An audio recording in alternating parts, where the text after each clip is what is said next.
신명기 15장 1절부터 23절까지의 말씀입니다.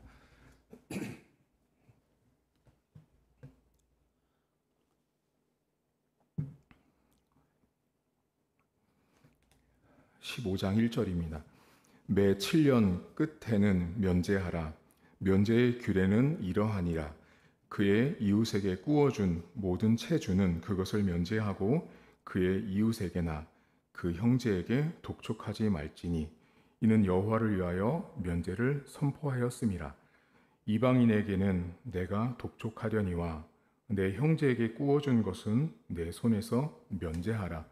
내가 만일 내 하나님 여호와의 말씀만 듣고 내가 오늘 내게 내리는 그 명령을 다 지켜 행하면 내 하나님 여호와께서 내게 기업으로 주신 땅에서 내가 반드시 복을 받으리니 너희 중에 가난한 자가 없으리라.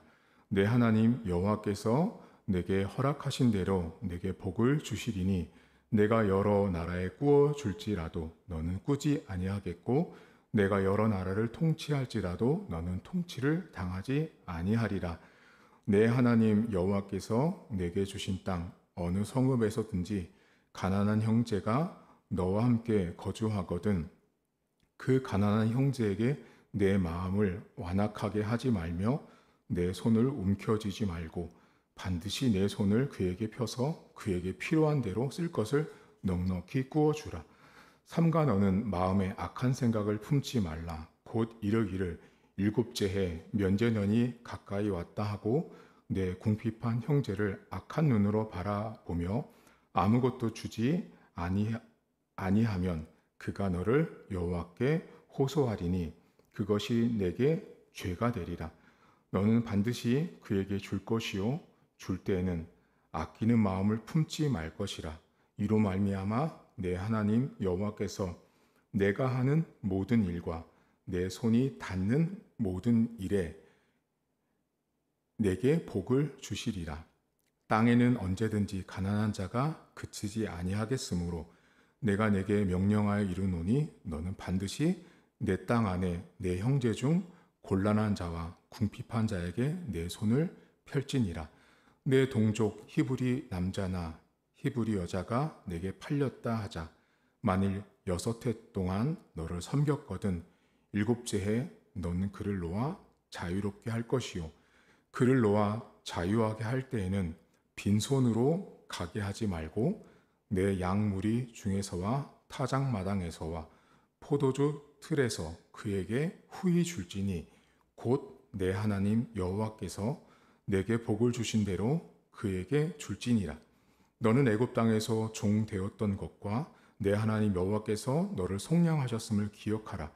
그것으로 말미암아 내가 오늘 이같이 내게 명령하노라. 종이 만일 너와 내 집을 사랑함으로 너와 동거하기를 좋게 여겨 내게 향하여 내가 주인을 떠나지 아니하겠노라 하거든 송곳을 가져다가 그의 귀를 문에 대고 뚫으라. 그리하면 그가 영구히 내 종이 되리라. 내 여종에게도 그같이 할지니라. 그가 6해 동안에 품꾼의 삭세 배나 받을 만큼 너를 섬겼은즉 너는 그를 놓아 자유하게 하기를 어렵게 여기지 말라. 그리하면 내 하나님 여호와께서 내 범사에 내게 복을 주시리라. 내 소와 양의 처음 난 수컷은 구별하여 내 하나님 여호와께 드릴 것이니 내 소의 첫 새끼는 부리지 말고 내 양의 첫 새끼의 털은 깎지 말고 너와 내 가족은 매년 여호와께서 택하신 곳 내 하나님 여호와 앞에서 먹을지니라.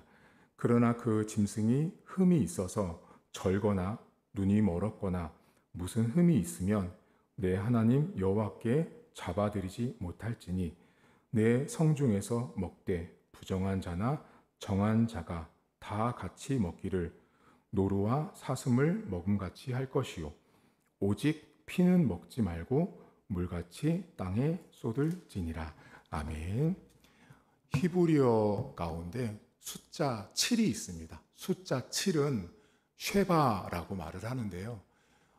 성경에서 숫자 7은 뜻이 완전한 숫자, 완벽한 숫자라는 뜻을 가지고 있습니다. 숫자 7은 우리가 알파벳 이게 1번, 2번, 3번한테 숫자 7이 히브리어로 완전한, 완벽한이라는 뜻입니다. 그래서 여러분들 우리 교회 홈페이지에 가시면 우리 교회 그 7대 목표, 뭐 7대 비전 이런 게 있어요. 그래서 우리는 다 7로 시작을 합니다. 오늘 성경에 7년마다 하나님께서 자유하게 하는 면제해 주는 일들을 오늘 이렇게 쭉 말씀을 하고 계세요. 그런데 오늘 하나님께서 이렇게 면제를 해주는 이유는 너희가 애굽 땅에서 그렇게 면제를 받고 자유를 얻었으니 너희들도 너희 주변에 있는 사람들, 일꾼들에게 그렇게 할 것을 말씀을 하세요. 특별히 여러분 오늘 우리가 먼저 살필 게 뭐냐면 어디 보시냐면 7절과 8절을 잠깐 보겠습니다. 여기 보시면 여러분들이 잘 아는 구절은 6절 하반절에 나오거든요. 여러 나라에 꾸어줄지라도 너는 꾸지 아니하겠고 내가 여러 나라를 통치할지라도 너는 통치를 당하지 않는다라는 이 성경 구절을 매우 좋아해요. 그런데 이 구절이 나와 있는 전후 문맥을 잘 보시면 무슨 말이 나오는지가 7절부터 나오거든요. 내 하나님 여호와께서 내게 주신 땅 어느 성읍에서든지 가난한 형제와 너와 함께 거주하거든 그 가난한 형제에게 마음을 완악하게 하지 말고 손을 움켜쥐지 말고 8절 내 손을 펴서 필요한 대로 도와주라고 말합니다. 우리가 꾸어줄지라도 누구한테 넉넉하게 꾸어주는 사람이 되는 과정 속에 하나님이 무슨 말씀을 하시냐면 가난한 사람을 향해서 이웃들을 향해서 손을 움켜쥐지 말라고 말합니다. 손을 움켜쥐지 말고 내 손을 펴서 이웃에게 베풀라고 말합니다. 그러면서 오늘 성경에 보시면 끊임없이 복을 이야기하세요. 10절 보세요. 너는 반드시 그에게 줄 것이요 줄 때에는 아끼는 마음으로 품지 말고 이로 말미암아 내가 하나님께 내가 하는 모든 일과 내 손이 닿는 모든 일에서 복을 주신대요. 그러니까 우리가 빌리지 않고 누군가에게 꾸어주는 인생이 되는 것들, 내 손이 닿는 일에 복이 되는 일들은요, 내 손을 움켜쥐지 않고 펴는 데 있습니다. 신앙인들에게 있어서 손을 펴는 자와 손을 움켜쥐는 자가 있습니다. 여러분들의 삶은 어떤지 보시면 좋을 텐데요. 많은 신앙인들이 많이 움켜쥐려고 해요. 근데 교회는 성도는 움켜쥐면 안 되고 특별히 오늘 본문은 물질과 관련된 거예요. 물질들을 끊임없이 어려운 사람들, 이웃들에게 흘려보낼 것을 말씀해요. 내가 그것을 움켜쥐고 많이 저축하면 많이 가지고 있으면 복일 것 같잖아요. 근데 하나님이 보는 복의 개념은 움켜쥐는 데 있지 않고 나눠주는 데 있었다라는 걸 오늘 성경이 이야기를 합니다. 그래서 오늘 여러분들이 주변에 왜 어려운 이웃들이 없겠어요? 오늘 성경이 그러시잖아요. 가난한 사람들은 끊임없이 생겨난다고 말씀하시잖아요. 가난한 사람들이 이웃일 수도 있는데요. 사실은 제가 가만히 보면 가족들 가운데 어려운 가족들도 상당히 많이 있습니다. 그런데 오히려 같은 교회에 있고 내 동료들은 도울 수 있는데 오히려 가족들을 못 돕는 이런 가정들도 많이 있더라고요. 그래서 우리가 내가 받은 것들, 내가 취하고 내가 얻은 것들을 가장 가까운 가족들부터 작은 것 하나씩 이렇게 나눠줄 수 있는 그런 신앙인들이 되어야 함을 오늘 성경은 이야기를 합니다. 그리고 오늘 성경에서 여러분 우리가 좀 주목할 게 있는데요. 그게 몇 절이냐면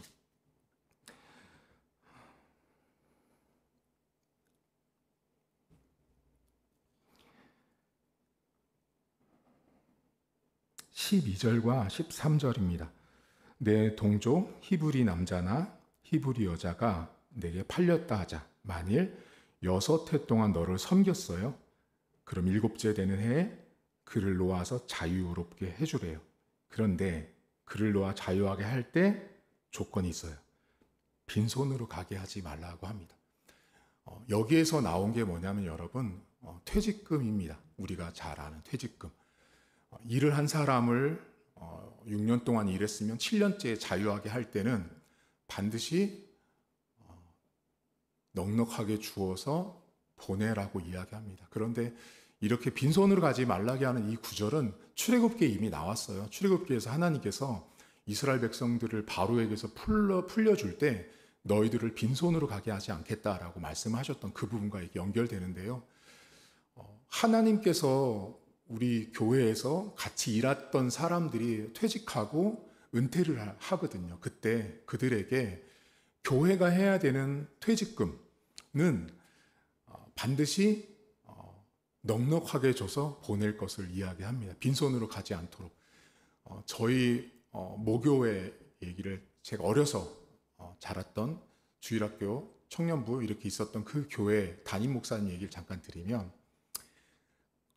교회에는 많은 교육자들이 왔다 갔다 해요, 여러분. 그런데 많은 교육자들 가운데는 담임 목사님 마음에 들거나 성도들 마음에 들게 하는 목회자도 있지만 교회를 매우 힘들게 하고 어렵게 하는 목회자도 있어요.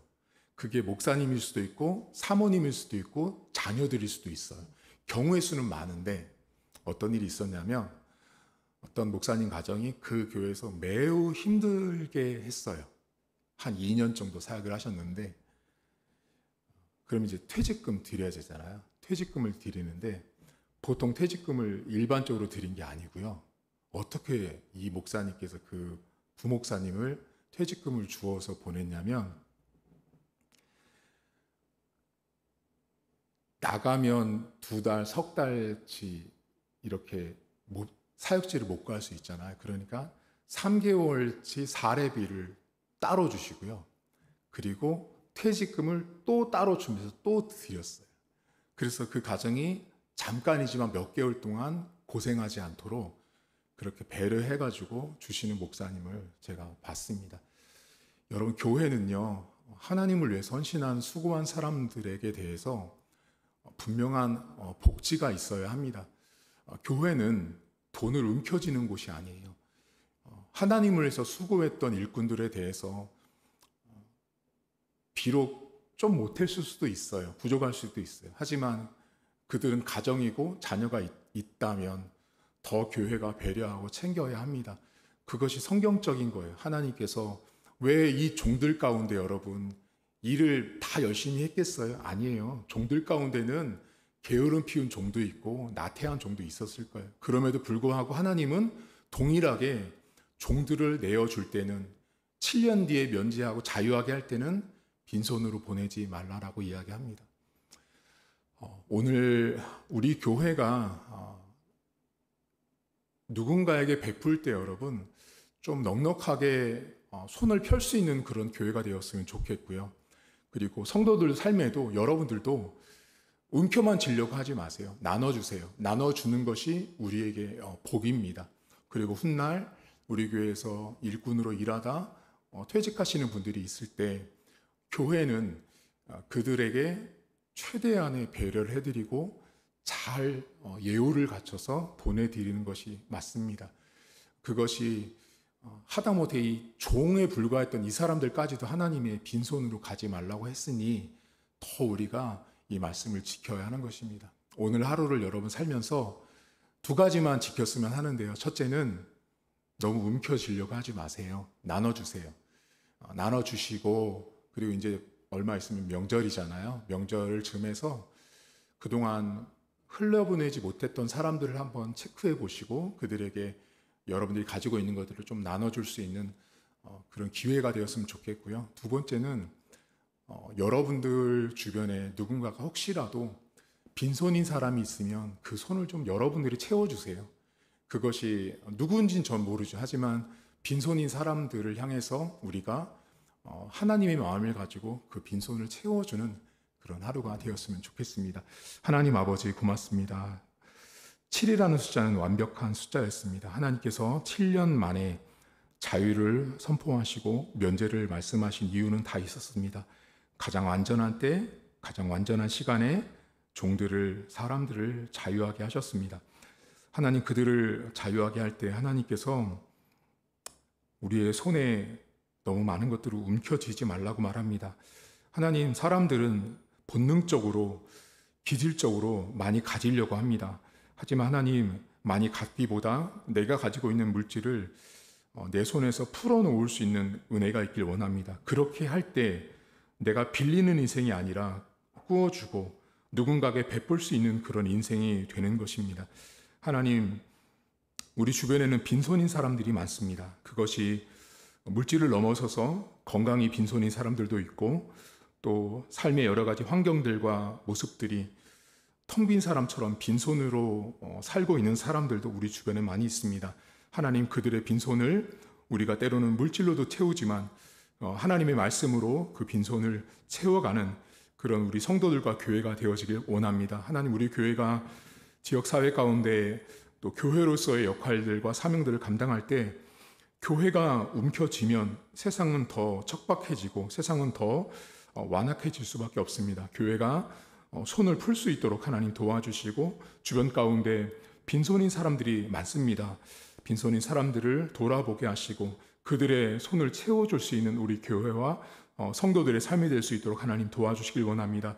때로는 우리가 채워줄 수 있고 우리 손에 있는 것들을 풀어서 나눠줄 수 있는 가능성과 우리의 능력도 되는 것이 있지만 때로 하나님, 우리 능력 밖의 일들도 많을 때가 더 많습니다. 그때는 하나님께서 초자연적인 능력으로 은혜와 기적을 베풀어 주셔서 하나님께서 원하시는 방법으로 우리 교회가 성도들이 우리의 삶에 베풀고 또 빈손들을 빈 삶을 채워나가는 그런 교회의 사명과 역할을 감당하는 우리 교회와 성도들의 삶이 될 수 있도록 은혜를 베풀어 주옵소서. 감사드리며 예수님의 이름으로 기도하옵나이다. 아멘. 하늘에 계신 우리 아버지, 아버지의 이름을 거룩하게 하시며 아버지의 나라가 오게 하시며 아버지의 뜻이 하늘에서와 같이 땅에서도 이루어지게 하소서. 오늘 우리에게 일용할 양식을 주시고 우리가 우리에게 잘못한 사람을 용서하여 준 것 같이 우리 죄를 용서하여 주시고 우리를 시험에 빠지지 않게 하시고 악에서 구하소서. 나라와 권능과 영광이 영원히 아버지의 것입니다. 아멘.